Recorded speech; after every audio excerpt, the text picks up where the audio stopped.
दोस्तों, electronics world की दुनिया में आपका एक बार पुनः स्वागत है। आज के इस वीडियो में हम सिस्का कंपनी की इस 9 वाट की लाइट को रिपेयर करेंगे। ये लाइट रिपेयरिंग के लिए आई हुई है और ये पूरी तरह से डेड है। आप देख सकते हैं ये सिस्का कंपनी की लाइट है और ये यहाँ आप देखिए, यहाँ 9 वाट लिखी हुई है।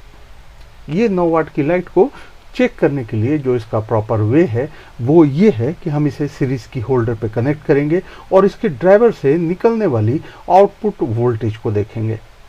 आउटपुट वोल्टेज को पहले चेक करने के बाद ही हमें ये पता चलेगा कि इसकी ड्राइवर में समस्या है या इसकी एमसीपीसीबी में। इन सभी को चेक करने के लिए हमें सबसे पहले बल्ब के इस ऊपर वाले पार्ट को, जिसको हम डिफ्यूज़र कहते हैं, इसे खोल के देखना पड़ेगा। इसके लिए हम सीरीज़ की अपनी होल्डर लेंगे। ये हमारी सीरीज़ की होल्डर है, आप देख सकते हैं। और इस पे मैं पहले एक सही बल्ब लगाकर ये दिखा दूं कि इसमें पावर आ रही है कि नहीं। मैं पावर कनेक्ट कर दे रहा हूं और आप देखोगे कि इसमें पावर बाकायदा चल रही है। अब इस पे मैं सिस्का की इस बल्ब को, जिसको मैं रिपेयर करने वाला हूं, उसको लगा के दिखाता हूं।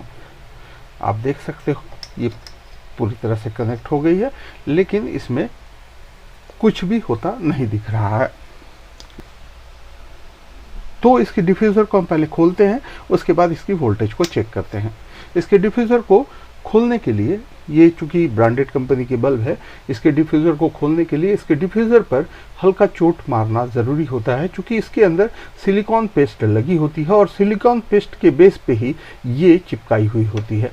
हम किसी भी धारदार हथियार से इसे खोल सकते हैं, लेकिन उस परिस्थिति में हमारे हाथ में चोट लगने की संभावना बनी रहती है। इसलिए मैं ऐसा नहीं करता हूं।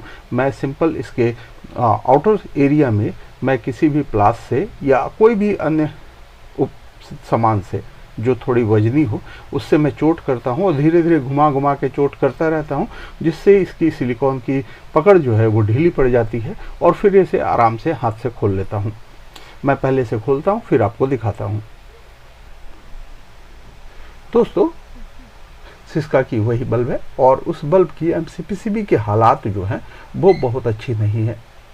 हालांकि इस 9 वाट के बल्ब में कुल 9 एलईडी लगी हुई है, अर्थात इससे ये स्पष्ट है कि ये 9 वोल्ट 1 वाट की एलईडी है, जो कि 100 मिली एम्पेयर पर ऑपरेट हो रही है।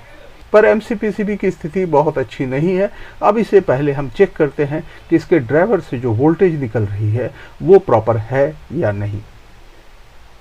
इसके लिए हम इसे सीरीज के होल्डर पे कनेक्ट करेंगे और ये सीरीज के होल्डर पे कनेक्ट करने के बाद इसके दोनों पॉइंट को वोल्टेज टेस्ट करने के लिए हम मल्टीमीटर को 200 के रेंज पे सेलेक्ट करेंगे। मल्टीमीटर को 200 पे सेलेक्ट करने के बाद इसके पॉजिटिव में पॉजिटिव और नेगेटिव पे नेगेटिव कनेक्ट करेंगे।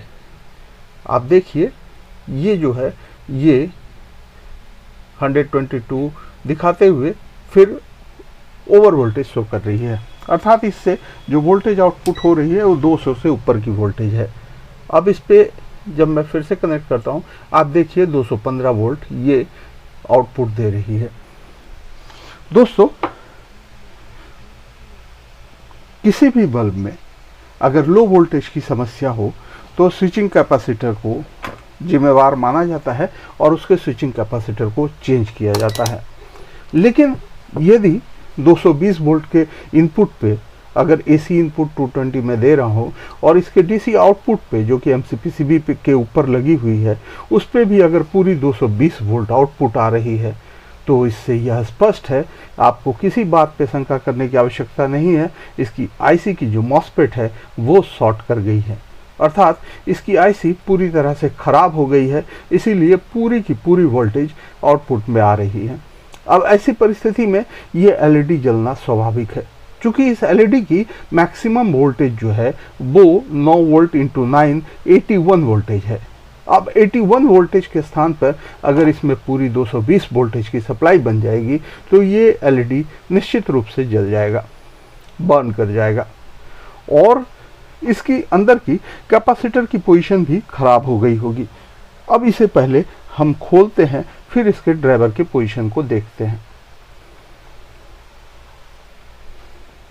दोस्तों इसे खोलने के लिए इसके ऊपर जो सिलिकॉन की परत चढ़ी हुई है उस परत को हटाने की आवश्यकता है।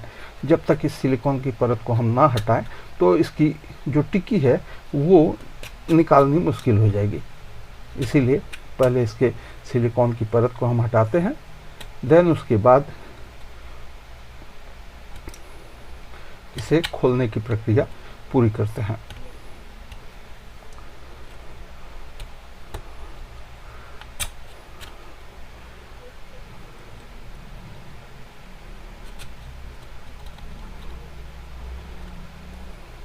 दोस्तों सिलिकॉन की परत हटाने के बाद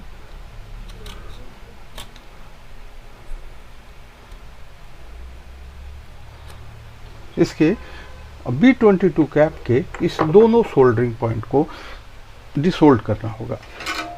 डिसोल्ड करने के लिए मैं थोड़ी हैवी वाट की आयरन का इस्तेमाल करता हूँ। ये 60 वाट की आयरन है और 60 वाट का आयरन पे जब आप इसे लगाइएगा तो बड़े ही आराम से इसकी जो सोल्डरिंग है वो अलग हो जाएगी। आप देख सकते हैं एक ही बार में इसकी पूरी सोल्डरिंग जो है वो अलग हो गई है। B22 कैप के इस दोनों पॉइंट के सोल्डरिंग को हटा लेने के बाद इसे खोलने के लिए मैं अक्सर पंचिंग मशीन का इस्तेमाल करता हूं, बट आज मैं प्लास के सहारे इसे खोल के दिखाता हूं।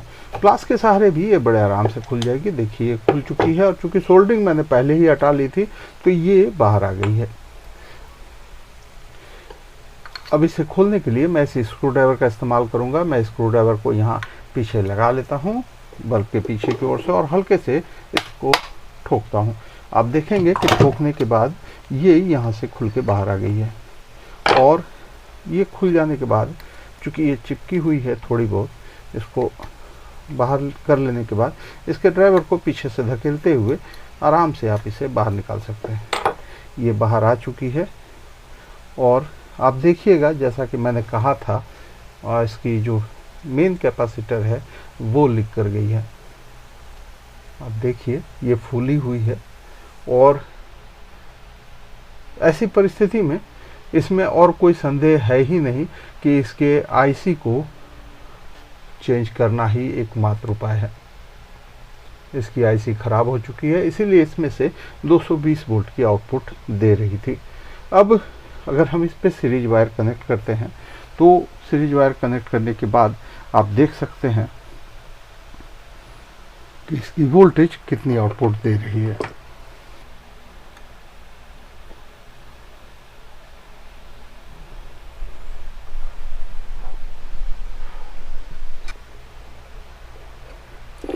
दोस्तों मैंने इस पे सीरीज से कनेक्शन दे दिया है। अब इसकी ये जो मेन कैपेसिटर की माइनस की पॉइंट है और ये प्लस की पॉइंट है, आप देखिए 217 वोल्ट की आउटपुट ये दे रही है। तो दोस्तों आज बल्ब बनाने की बात तो अब रह नहीं गई। इसमें मैं ये समझाऊं आपको कि इस तरह की जब भी समस्या आती है, जब भी इस तरह से आपके आउटपुट पर अगर वोल्टेज हाई हो जाती है, 220 वोल्ट ही आउटपुट शो करने लगती है, तो आप स्पष्ट रूप से ये समझ सकते हैं कि इसकी जो मेन आईसी है, ये वाली आईसी, ये ख़राब हो चुकी है। अब या तो इस पर आप आईसी बदल दो और या फिर इसकी ड्राइवर को बदलना ही समाधान है। हालांकि अब बल्ब बनाने की और रिपेयर करने की वीडियो नहीं बनी, मैं इसकी समस्या से संबंधित जानकारी ही आपको दे पा रहा हूं। अब बल्ब बनाने के लिए मुझे इसके ड्राइवर और MCPCB दोनों को ही बदलना पड़ेगा।